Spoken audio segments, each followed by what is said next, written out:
Grand jour, on est invité à la cérémonie du guide Michelin 2025. J'ai donc embarqué pour me rendre à la première activité qui est la plus dingue que j'ai jamais vue de ma vie. Un match de foot organisé entre les chefs et les 11 de légende de la ville de Metz. Il fallait donc que je descende sur le terrain pour coacher et motiver mes chefs. L'affrontement était tellement serré et sous pression que j'ai décidé d'aller manger un amuse-gueule quand soudain j'aperçus un logo qui m'était familier. Et après m'avoir expliqué d'où venaient ces fabuleux arbres à viande, notre ami Aubéré nous a enfin fait déguster ces produits de manière subtile et décontractée.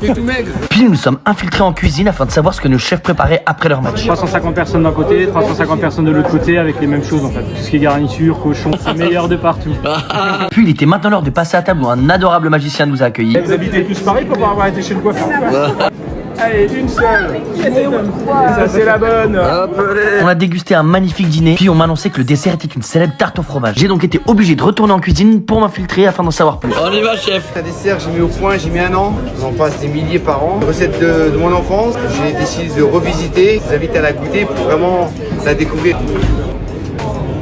Fabuleux. Il était maintenant temps d'enfiler mon plus beau costume pour la cérémonie, découvrir tous les plus grands chefs de France qui inspirent chaque jour la culture de la gastronomie. Puis on a terminé l'événement avec un somptueux buffet que je me suis empressé de vider évidemment, de la bonne humeur et une belle célébration de la gastronomie tous ensemble.